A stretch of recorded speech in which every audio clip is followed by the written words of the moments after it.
Oui, je suis le colonel en retraite Mamadou Aïe. Bon, je suis en... Le volume, je commande le volume. On peut augmenter s'il vous plaît.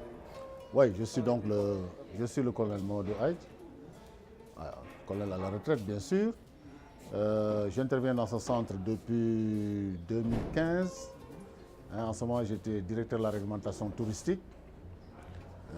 Mais mes actions ont continué quand je suis rentré du centre Kofi Annan en 2016.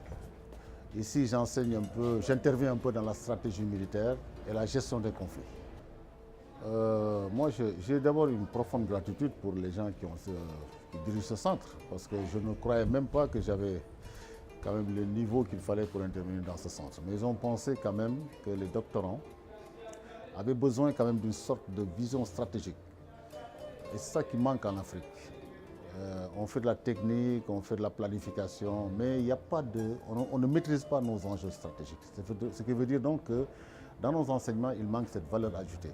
Et ils m'ont demandé de venir apporter cette valeur ajoutée, notamment dans la gestion des crises, la gestion des conflits, la stratégie militaire, etc., qui peut aider les PhD à mieux comprendre un peu leur environnement, l'environnement dans lequel ils vont pouvoir appliquer les outils qu'ils apprennent ici. Donc moi, j'ai une gratitude profonde envers le professeur Amdourabi, qui a pensé que j'avais les capacités pour le faire, au moment où je ne savais même pas que moi j'en avais les capacités. Donc je le remercie pour ça.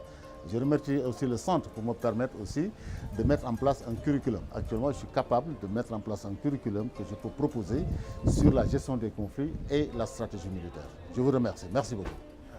Colonel,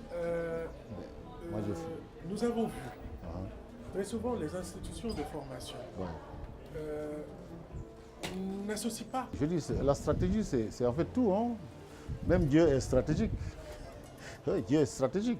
Si vous restez seulement dans la planification, vous n'aurez pas, parce que la stratégie donne l'efficience des solutions finalement. La planification va donner la quantification et le chemin à suivre, mais c'est la stratégie qui va permettre d'atteindre l'efficience. Donc si on suit la planification seulement, on fera des siècles pour se développer. Mais si on passe par la stratégie, on prend, la planification permet de faire l'évaluation, et la stratégie permet d'avoir une certaine perception de la situation et à donner une solution qui englobe tout ce que la planification a permis d'évaluer. Voilà donc un peu l'importance. Et je sens qu'en Afrique, dans les écoles, il manque encore cette approche stratégique. Parce que les outils que nous avons doivent être employés, aujourd'hui par exemple, dans l'asymétrie des conflits. Vous êtes manager, vous allez dans un pays comme le Mali ou bien dans un pays comme ça, mais vous vivez dans un environnement stratégique.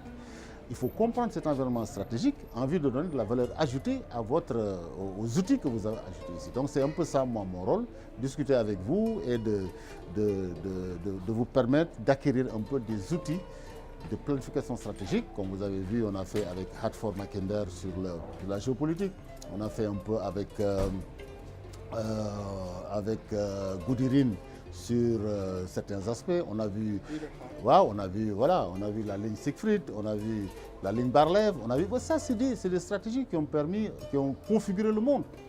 Et il faut que l'Afrique se rende vers là-bas. Une vision stratégique qui permet de savoir quelle est la place de l'Afrique avant que cette place n'arrive, envie de la mettre sur cette place-là.